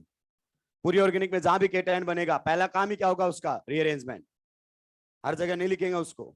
carbocation is formed as an intermediate carbocation is formed as an intermediate. Carbocation किसके तौर पर बनेगा? इंटरमीडिएट के तौर पर हमारे सामने बनने वाला है। नेक्स्ट बताइए, इसके अंदर स्टीरियोकेमिस्ट्री को लेकर क्या कमेंट करना चाहते हैं? साफ कर दो इसको। स्टीरियोकेमिस्ट्री के बारे में बताइए, क्या कहना चाहते हैं? स्टीरियोकेमिस्ट्री, स्टीरियोकेमिस्ट्री लिखिए इसका आगे ऐसे, SN1 reaction completes, SN1 reaction completes, SN1 reaction completes with retention as well as inversion of configuration. SN1 reaction completes with retention as well as inversion of configuration. हमेशा होगा, हाँ, क्योंकि आप जानते हैं रिटेंशन इन्वर्जन का RS से कोई लेना देना नहीं है। SN1 reaction completes with retention as well as inversion of configuration. का yes. Next. Second point, normally inversion is more than retention. Normally inversion is more than retention. Normally inversion is more than retention. यानी इसको कई बार हम ऐसे बोल देते हैं, inversion 50% से ज्यादा होगा, क्योंकि 50-50 बनने का मतलब होता है बराबर, और कोई 50% से ज्यादा बना तो जाहिर सी बात है दूसरा क्या बना होगा? कम। तो इसी को कई बार लिख देते हैं inversion is more than 50%। Bracket में लिखेंगे due to contact ion pair formation. Inversion ज्यादा होने का कारण क्या है? Contact ion pair formation. एक एक चीज कहीं पर उलझा नहीं सकता तुम्हें, वो छोड़ूंगा नहीं उसके लिए कोई scope. Due to contact ion pair formation. Next, if formed products are enantiomer of each other, कहीं डाउट नहीं आएगा। If formed products are enantiomer of each other, if formed products are enantiomer of each other, bracket में लिखेंगे partial और bracket close कर देंगे। Bracket में लिखेंगे पार्शियल और ब्रैकेट क्या कर देंगे? Close. If formed products are enantiomer of each other, racemization takes place. Partial अपने आप आ गया ब्रैकेट के अंदर, रेसमाइजेशन टेक्स प्लेस। अब अगर ऐसा कोई क्वेश्चन आया, अभी ब्रैकेट पार्शियल लिखा हुआ है, रेसमाइजेशन होगा यस, लेकिन कैसा होगा? पार्शियल, वो लिखवाया है। If formed products are enantiomer of each other then partial racemization takes place. क्या हमेशा SN1 में रेसमाइजेशन होगा? नहीं, ऐसा बोलना बेवकूफी हो सकती है, आपके लिए घातक हो सकता है। नेक्स्ट, इसी में ही एक्सटेंट ऑफ रेसमाइजेशन, स्टीरियो में चल रहा है। एक्सटेंट ऑफ रेसमाइजेशन, बताइए एक्सटेंट ऑफ रेसमाइजेशन किस किस पर डिपेंड करेगा? जो क्वेश्चंस मैंने दिए उसमें एक ऐसा क्वेश्चन है, एक्सटेंट ऑफ रेसमाइजेशन, बताइए किस पर रहेगा? Extent of racemisation is directly proportional to number 1 stability of carbocation, directly proportional to stability of carbocation, directly proportional to leaving group ability, directly proportional to leaving group ability, है कि नहीं है? Yes, दोनों पर डिपेंड करता है। अगर cation बदलेगा तो लिविंग ग्रुप सेम कर देगा, और लिविंग ग्रुप बदला तो केटाइन सेम कर देगा। अगर दोनों बदलेगा तो एक्सपेरिमेंटल हो जाएगा, हमसे पूछेगा। Clear? Directly proportional to stability of carbocation, directly proportional to living group ability, है कि नहीं है? चलिए, तो ये हमारे सामने इसके कैरेक्टरिस्टिक्स हो गए। इन शॉर्ट हमने सारी बातें लिख ली हैं। नेक्स्ट रहेगा factors affecting, factors affecting, factors affecting rate of SN1 reaction, factors affecting rate of SN1 reaction. कौन कौन से वो फैक्टर हैं जो SN1 रिएक्शन के रेट को अफेक्ट करेंगे? Factors affecting rate of SN1 reaction, rate of SN1 reaction. Rate बोल दीजिए या रिएक्टिविटी बोल दीजिए, एक ही बात है। सबसे पहला हमारे सामने वही structure of the substrate, structure of the substrate, structure of the substrate. दूसरा सॉल्वेंट, सॉल्वेंट का बहुत इंपॉर्टेंट रोल है इसमें। तीसरा एक गायब हो गया है, कौन? न्यूक्लियोफाइल। तीसरा हमारे सामने रहेगा लिविंग ग्रुप एबिलिटी। क्या यहां पर भी आपका लिविंग ग्रुप RDS में हटा है? गौर से देखो, क्या लिविंग ग्रुप RDS में हटा है? तो डिपेंड करेगा। और नंबर 4 कौन सा रहेगा? टेम्परेचर। नंबर 4 कौन सा रहेगा? टेम्परेचर। एक फैक्टर गायब हो गया SN2 की बजाय, देखो गौर से, कौन सा? Concentration of nucleophile and it's nucleophilicity, क्योंकि न्यूक्लियोफाइल रेट लो एक्सप्रेशन में है ही नहीं, हम क्या करें? क्लियर? चलिए पहले फैक्टर पर आए। अब ध्यान से सुन लो, रियलिटी जानना चाहते हो कि बस क्वेश्चंस करना जानते हो? रियलिटी जानोगे तो क्वेश्चंस तो अपने आप ही हो जाएंगे। अब एक यहां पर बहुत बड़ा मुद्दा होता है कि अंडा पहले आया या मुर्गी।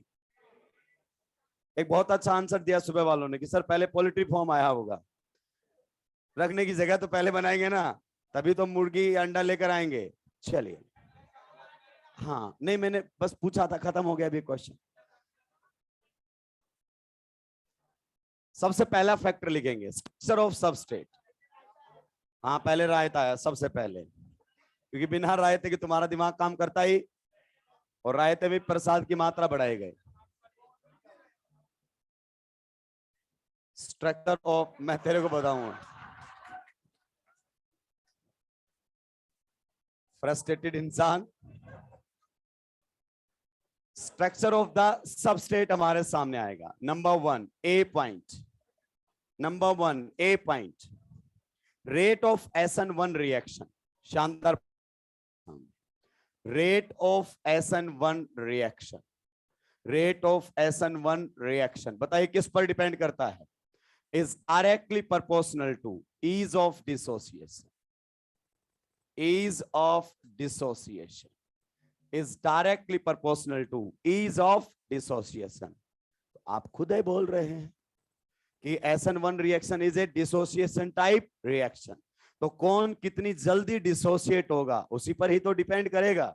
सबसे पहले देखा जाता है ईज ऑफ डिसोसिएशन को, और जब ईज ऑफ डिसोसिएशन कई बार सेम हो जाता है, then we check stability of, then we check stability of carbocation. फिर हम कार्बोकेटाइन की क्या चेक करेंगे? स्टेबिलिटी। और इनफैक्ट तो यही रियलिटी होती है। आप जिंदगी भर पता नहीं सब्जेक्ट को कैसे डील करते हैं, रिएक्शन मैकेनिज्म को, उल्टी पुल्टी बातें पढ़ोगे तो फिर आपको एक्सेप्शंस याद करने ही पड़ेंगे। अब सुनना, केमिकल काइनेटिक्स अगर आपने जबरदस्त लेवल पर पढ़ी है तो मैं आपको एक एक चीज तबीयत से समझा सकता हूं। मुझे जितनी रिक्वायर्ड उतनी पड़ी है। यहां पर आर है, यहां पर भी आर है, गौर से देखना। हमारे सामने एक एल्काइल हैलाइड है जहां पर फंक्शनल ग्रुप जुड़ा होता है, दैट कार्बन इज अल्फा। ये लिविंग ग्रुप है कि नहीं है? मैं आपसे कुछ सिंपल सी बातें डिस्कस करूंगा, आपको क्लियर हो जाएगा कि सर बात सही थी, शायद आज तक हमने ध्यान नहीं दिया, और वहां से क्वेश्चंस भी बेहतरीन आपके बनने लगेंगे, सारे डाउट जिंदगी के दूर होने लगेंगे। अगर ये SN1 रिएक्शन हुई तो जरा बताना SN1 रिएक्शन होगी कैसे?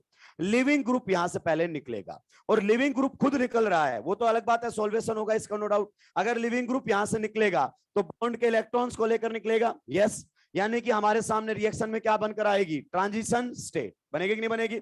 ऊपर वाला छाप लिया है क्या? अगर क्या बनेगी हमारे सामने? Transition state. तो आप बताइए अब ध्यान से सुनकर मेरी बात को, ट्रांजिशन स्टेट के अंदर बॉन्ड टूटता हुआ नजर आएगा, बॉन्ड फॉर्मेशन तो यहां पर है ही नहीं, तो यहां पर ये कार्बन हमारे सामने रहेगा, वेज के ऊपर भी कौन है? आर, डैश के ऊपर भी कौन है? आर, यहां पर भी ये आर, और ये बॉन्ड ये जो है टूट रहा होगा, यहां पर मिलेगा पार्शियल नेगेटिव और यहां पर मिलेगा पार्शियल पॉजिटिव। ऐसा है कि नहीं है? इस कार्बन की जरा मुझे हाइब्रिडाइजेशन स्टेट बताना, sp3 है कि नहीं है? और बॉन्ड एंगल लगभग 109 डिग्री के आसपास मान लू अप्रोक्सीमेट। आप बताइए एक बार सोचिए, ये आर ग्रुप कौन से हो सकते हैं? आर में सबसे छोटा मिथाइल होता है, और मिथाइल भी अपने आप में बल्कि है, तो यहां पर क्या है कि कम एंगल पर बल्कि ग्रुप लगे हुए हैं, ये हिंड्रेंस फील कर रहे हैं। क्या फील कर रहे हैं? हिंड्रेंस, जैसे आप फील कर रहे हैं। जिनको अगली क्लास अटेंड नहीं करनी है वो यही इंतजार कर रहे हैं कब ये निकले, उसके बाद में मैं निकल जाऊं, क्योंकि बहुत ज्यादा स्टेरिक क्राउडिंग हो गई है। क्या हो गई है? स्टेरिक क्राउडिंग हो गई है, और हो सकता है बाजू वाले को प्रमोट भी कर रहे हो कि जब पानी पिया थोड़ी देर में ठीक से लिख लेता हूं। तो ऐसा ही इसके अंदर भी हो रहा है। क्यों? क्योंकि यहां पर स्टेरिक क्राउडिंग हो गई है, कम एंगल पर बल्कि ग्रुप्स को एडजस्ट करना पड़ रहा है, और बल्कि ग्रुप चाहते हैं फैल कर रहना, यानी कि एंगल क्या होना चाहिए? ज्यादा। और जैसे ही रिएक्शन प्रोसीड करती है, ट्रांजिशन स्टेट में क्या बनने लगता है? ये कार्बोकेटाइन, कार्बोकेटाइन जैसा कैरेक्टर डेवलप करने लगता है। SN2 में वहां पर कैसा हुआ था? कार्बेनाइन जैसा। यहां पर कैसा हो रहा है? कार्बोकेटाइन जैसा। और कार्बोकेटाइन की हाइब्रिडाइजेशन sp2 और बॉन्ड एंगल 120 डिग्री। इसका मतलब ये फैल रहे हैं। क्या कर रहे हैं? फैल रहे हैं। ये एक दूसरे से दूर जा रहे हैं, इनको यहां पर आराम मिल रहा है, और जब ये बॉन्ड टूट जाएगा तो हमारे सामने बनकर आएगा कार्बोकेटाइन। क्या बनकर आएगा? कार्बोकेटाइन। भाई लोगों ध्यान से सुनना मेरी बात को, क्या ये हमारे सामने कार्बोकेटाइन बन गया है? यस। बाहर कौन निकल गया है? X minus. अब आती है मुद्दे की बात, द मोस्ट इंपॉर्टेंट थिंग। बताइए इस रिएक्शन का रेट कैसे डिसाइड होगा? यहीं से डिसाइड होगा क्या? So you should check the stability of TS और you should check the stability of carbocation. दिमाग पे जोर डाल। इसलिए मैंने बोला था पहले अंडा आया या पहले मुर्गी आई? पहले आपका इंटरमीडिएट आया या आपकी TS आई? TS की स्टेबिलिटी बढ़ने से रिएक्शन का रेट बढ़ेगा या इंटरमीडिएट की स्टेबिलिटी के बढ़ने से रेट बढ़ेगा? TS जितनी ज्यादा स्टेबल होगी एक्टिवेशन एनर्जी उतनी कम, और TS जितनी अनस्टेबल होगी रिएक्शन का रेट उतना क्या हो जाएगा? कम, क्योंकि एक्टिवेशन एनर्जी क्या हो जाएगी? है मुद्दे की बात, यानी कि कौन जल्दी डिसोसिएट होना चाहता है। अब इसके बारे में बताने वाले केमिस्ट का नाम था हैमंड। इसे हम हैमंड्स पोस्टुलेट के नाम से जानते हैं। किसके नाम से जानते हैं? हैमंड्स पोस्टुलेट। सुनना ध्यान से, आपको लिखने की जरूरत नहीं है। उसने हमें बताया कि नो डाउट किसी भी रिएक्शन का रेट आप TS से ही डिसाइड करेंगे। TS ज्यादा स्टेबल, एक्टिवेशन एनर्जी कम, रिएक्शन फास्ट। TS कम स्टेबल, एक्टिवेशन एनर्जी ज्यादा, रिएक्शन स्लो। नो डाउट, बोला, इसमें कोई डाउट ही नहीं है। लेकिन आप कैसे पता करेंगे कि TS किसकी ज्यादा स्टेबल और किसकी कम स्टेबल है? तो बोला उसके लिए आपको यह देखना पड़ेगा आपकी TS किससे मैच कर रही है, TS के पास किसका एनर्जी लेवल है। जैसे ये हमारी ट्रांजिशन स्टेट है, yes no doubt it's a transition state. अगर हम ट्रांजिशन स्टेट में बात करें तो बताइए TS के नजदीक आपका इंटरमीडिएट है इसमें या TS के नजदीक आपका रिएक्टेंट है? इंटरमीडिएट एनर्जी में क्लोज है कि नहीं है? तो उसने बोला कि इसमें जो TS है ना वो आपके इंटरमीडिएट से रिजेंबल करेगी। जो TS है वो किससे रिजेंबल करेगी?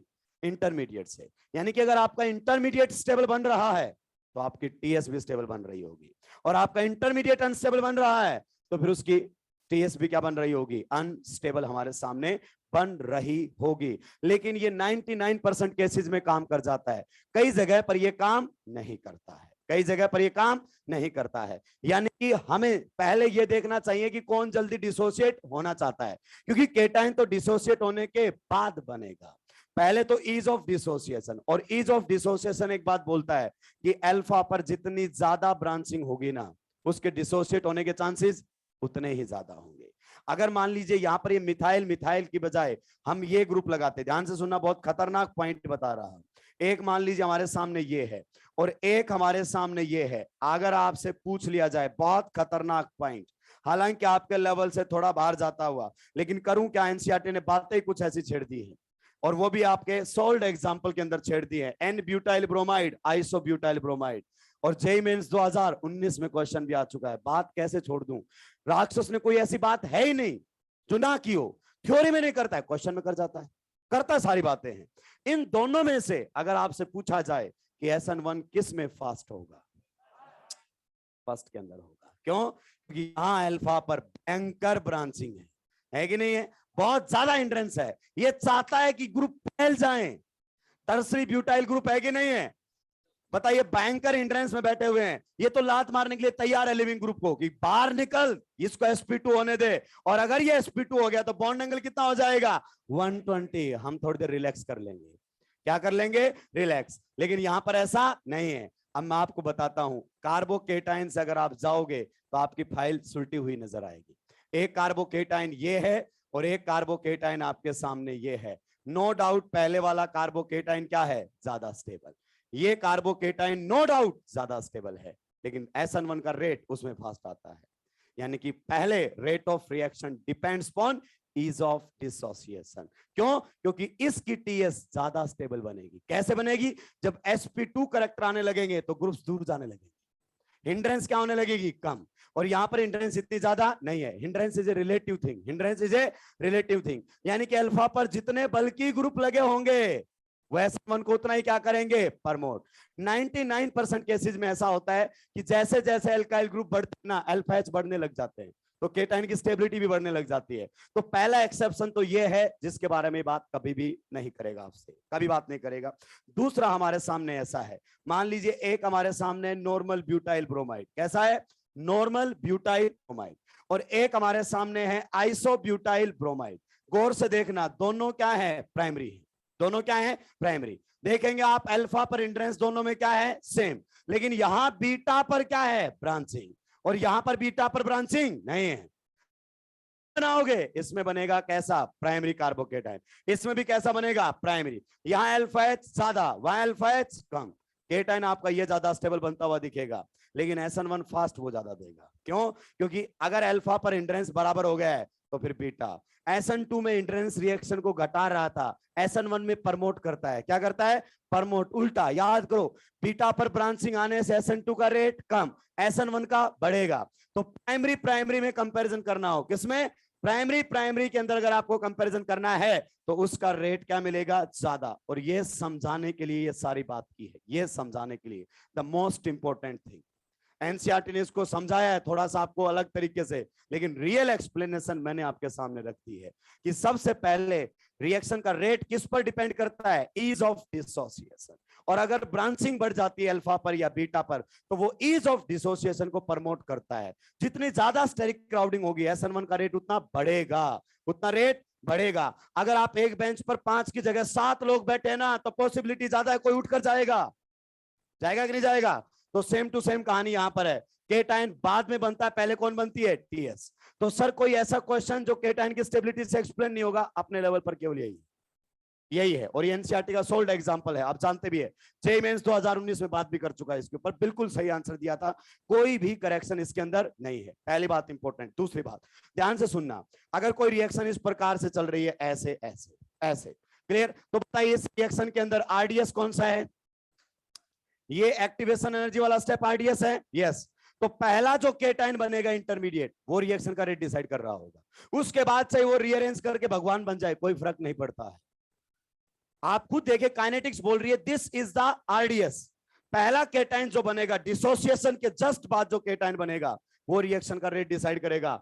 आगे चाहे उसका रीअरेंजमेंट होकर वो कितना भी स्टेबल क्यों ना हो जाए, रिएक्शन के रेट पर फर्क नहीं पड़ेगा। और तुम यही बोलते रहते हो सर ये तो रीअरेंज होकर उससे भी ज्यादा स्टेबल बन जाएगा ना, तो रीअरेंजमेंट आरडीएस का पार्ट नहीं है। आरडीएस में केटाइन बनता है, बाद में वो रीअरेंज होकर कुछ भी बन जाए हमें फर्क नहीं पड़ता है, पहला जो केटाइन बनकर आया है वही रिएक्शन का रेट डिसाइड करेगा। यानी कि ईज ऑफ डिसोसिएशन से अपने को केवल इस क्वेश्चन पर फोकस करना है। किस पर फोकस करना है, इस क्वेश्चन पर फोकस करना है। बाकी सारे क्वेश्चन हम केटाइन की स्टेबिलिटी से डिस्कस कर लेंगे, और वहां पर भी अल्फा की ब्रांचिंग से मैं सारी बातें बता दूंगा। इंपॉर्टेंट बात यह है कि पहला जो केटाइन बनाओगे वही रेट डिसाइड करेगा, उसके बाद वो कितना भी रीअरेंज हो जाए कोई फर्क पड़ने वाला नहीं है। More stable carbocation, less activation energy, fast reaction. समझ में आया कि नहीं आया? More stable carbocation, more stable TS, more stable TS, less activation energy, fast reaction, है कि नहीं है? छापी आगे बढ़ूंगा।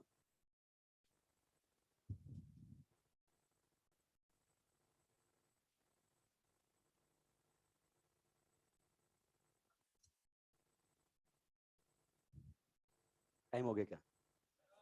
छापो छापो, इतना तो जल्दी जल्दी सुलटाइए।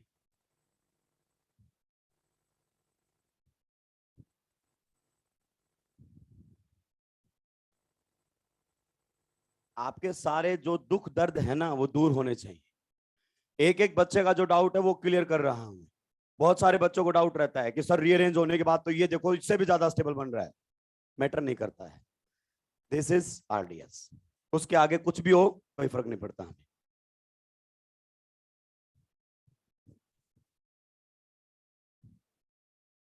तो आपने बहुत सुना होगा कि पहला केटाइन देखो, पहला क्यों, ये भी समझाया है, क्योंकि पहला केटाइन ही टीएस से रिजेबल करेगा, आरडीएस के टीएस से ये रिजेबल करता है, यही डिसाइड करेगा। क्वेश्चन भी दूंगा आपको, बहुत बेहतरीन क्वेश्चन दूंगा इसके ऊपर नेक्स्ट क्लास के अंदर, जो ये बात आपको समझा रहा होगा। थ्योरेटिकली बहुत बच्चों को क्लियर नहीं होती है, जब क्वेश्चन आता है जब ज्यादा क्लियर होता है कि अच्छा ये कहना चाह रहे थे क्या आप। सुलटा दिया है क्या? जल्दी जल्दी सुलटाओ भाई, 10 मिनट तो आज वैसे बर्बाद हो गई है, 5 मिनट ये लोग इनमें खराब कर देता है। कोशिश तो कर रहे हैं कि ये शिफ्ट हो जाए, एलटी को शिफ्ट कर देते हैं दूसरी जगह। हाँ, फिर तुम्हें बढ़िया तरीके से लताड़ा भी जा सकता है। ये जो राक्षस बीच बीच में कमेंट पास करते हैं ना, फिर उनको वापस मिलेगा बढ़िया वाला। बाजू वाला बोलेगा आज तो भाई धो दिया है तेरे को, तू सोएगा कैसे, अगले दिन तू अच्छी तैयारी करके आना। सुलटा दिया है क्या? 2 पॉइंट्स लिखने, 2 पॉइंट्स। सबसे पहले हम ईज ऑफ डिसोसिएशन देखेंगे, और ईज ऑफ डिसोसिएशन से केवल ये क्वेश्चन करना है। और क्वेश्चन किसका है? एनसीईआरटी। या तो मैं बोल देता रट ले, या मैंने समझा दिया, ये काम का नहीं है। लिख लिया तो कोई फर्क नहीं पड़ता है। लिखिए, if branching increases eight alpha carbon, if branching increases at alpha carbon, if branching increases at alpha carbon, rate of SN1 reaction increases. If branching increases at alpha carbon, rate of SN1 reaction increases. Clear? Bracket में लिख लो, stability of cation increases. 99% cases में यही होता है, alpha पर जैसे branching बढ़ेगी ना, केटाइन की स्टेबिलिटी भी ऑटोमेटिक बढ़ रही होगी। 1 मिथाइल, फिर 2 मिथाइल, फिर 3 मिथाइल, अल्फा एच बढ़ाता चला जाएगा।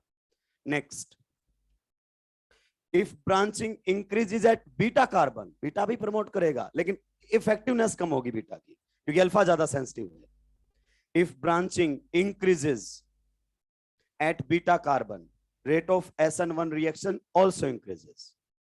If branching increases at beta carbon, rate of SN1 reaction also increases. Clear? Comma लगाकर, but it is less effective. But it is less effective. More कहां से होगा? अल्फा से. But it is less effective. किसी को कोई दिक्कत, आपत्ति, परेशानी यहां तक होनी भी नहीं चाहिए। क्लियर?